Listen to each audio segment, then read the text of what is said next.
Hi, and welcome to BeeCast with Claire Hazel. Today we are going to talk about the state of pleasantness and how it can change us all.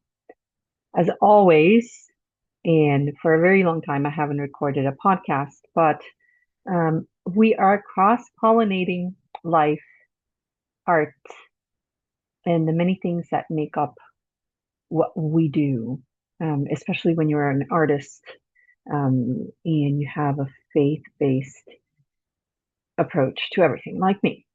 Um, I was watching very briefly. Thank you for those who have been listening to the podcast before and have supported me. I want to invite more people, but before we get to this, I wanted to make sure that we talk about something that caught my attention this past weekend. I just moved to Nashville, and I remembered a long time ago, I wrote a poem about a pleasant type of life and how it's never really pleasant at all if you are a conformist or in a state of conformism. I also talked about or wrote about in one of my poems um, something about a technicolor life. And this past weekend, I saw the movie Pleasantville. In my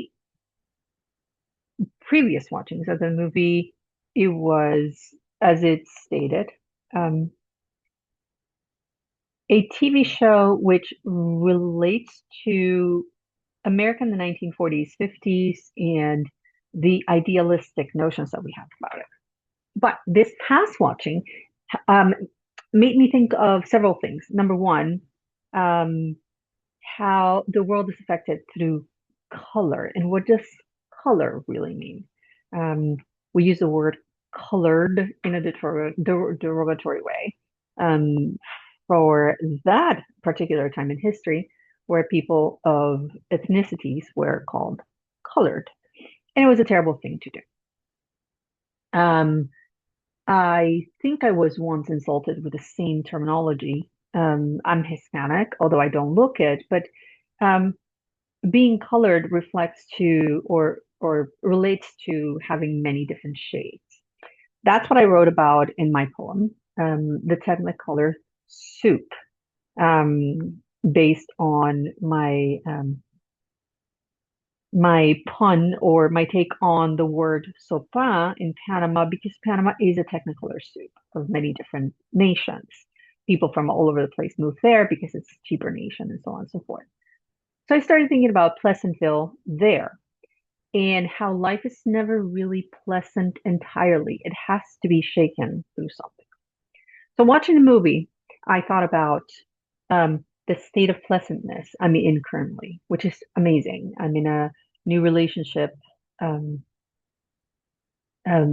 sort of new. We've been together sort of a year already, even though we've been apart for some time. But I feel as if I feel pleasantness through what we do in our daily lives, even though it may seem like it's the same thing over and over again. It's really good to have someone to share your experiences with. You know, the humdrum of daily life can get to someone. Um, and I feel blessed for it. But it's also with a sense of a noble heart that I think about God and what He wanted us to do or be. Um, so with this in mind, I thought how amazing it is that we have a pleasant state of being given to us through God or God's graces, and we share our lives with others. Our lives are pleasant because of what we do and the things that we earn, and how everything can be established in a certain way, in a certain pattern. But it is in the 1950s sitcom. Um, we don't come home every day in black and white thinking, everyone doing the same thing, coming to a home filled with love, but no newness, no excitement, no colors in the air. Um, because 1950s sitcoms were so guarded from having um, an undertone of a certain kind, right? It would be disrespectful to society from the 1950s to have certain words or certain things that would have affected children and so on and so forth. So censorship was, at its peak. It's when it started, and it became part of programming. How we censor our lives is up to everyone. Behind closed doors, my life is my own. Within certain, um, we determine life to be respectful. Behind closed doors, once my life starts hurting other people, then it's not my life alone anymore. So, what is really a pleasant fill? It's one of those places where everybody is happy. It's an idyllic situation. Does God grant us with an idyllic situation because He wants us to grow from it? And my answer is yes to all of the above. Pleasantness comes from not necessarily believing that my life is plentiful or pleasant. It comes from understanding that I can make it pleasant or plentiful based on my perception of it, but also what I apply to it. So if I'm constantly complaining about my life and thinking that it's bad, fighting with others, generating bad thoughts and ideas, creating disparity around my neighborhood, doing things that are disrespectful toward others, yes, it's not going to be a pleasant life. But if I project that sense of pleasantness toward others, it's like a ripple, like I've said before, and it will, uh, collectively be shared out. Other people will do the same. Um, and kindness and gentleness and neighborly um, community and things that we do as a group will expand as well. Um, but the sense that God gives us this pleasantness in order to allow us to be what we want is the true meaning of free will. Free will is not for us to create chaos and disparity because I have the freedom to do so. And it is the standard of a white picket fence America. It is free to me because I need to live my life and grow from it.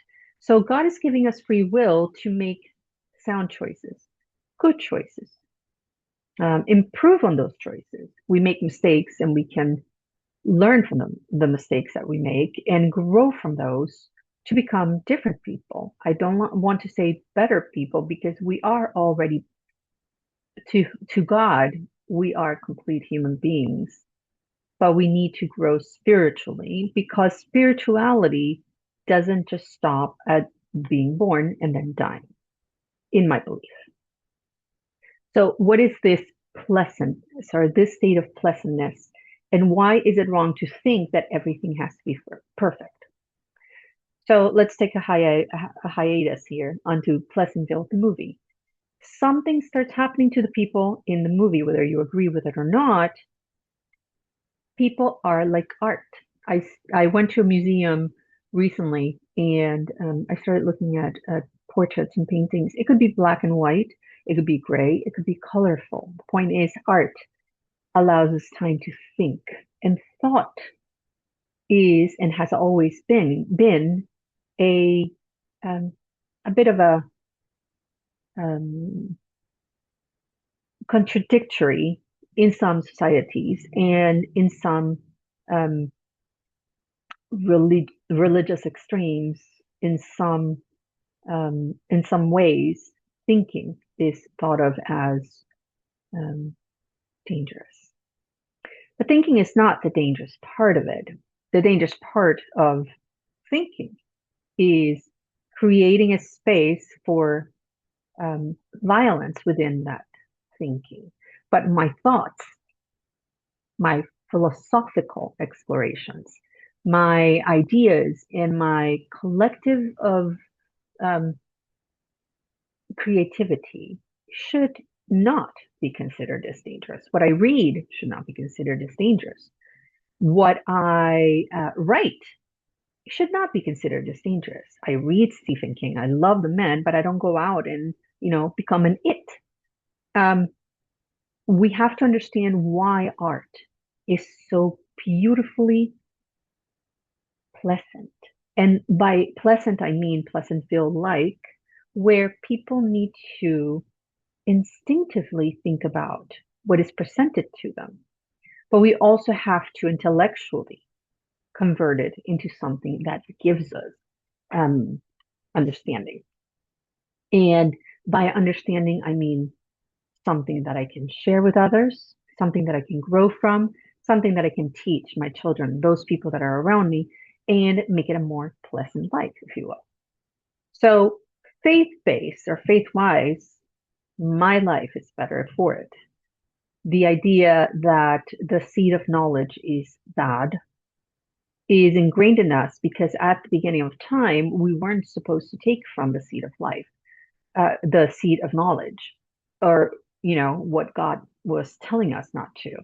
But it's because, in my opinion of it, from the Bible, from the Adam and Eve story, we have to give our minds and spirit the time to grow in order to be ready for certain levels of understanding. I can't understand things like a 6 year old, even though they understand it very well in a happy, connective way because they're so pure in spirit. But I can't be a 40-year-old who doesn't understand what this is all about either. There's a gap between 6 year olds and 40-year-olds that is 34 years in which we are supposed to grow. Um, Pardon my math if I didn't do it right because I'm terrible at it. Where I'm supposed to grow intellectually and spiritually. And when I'm ready to understand certain things that a 6 year old wouldn't understand, then I can take on the knowledge. And it doesn't mean that God's not going to like me because I know more than other people. Knowledge is power when misused as power. Knowledge is good power when used as a learning tool, as a kindness generator, as a forward thinking collective of thoughts that create an environment that is better for me and for others. This is my idyllic state of Pleasantville.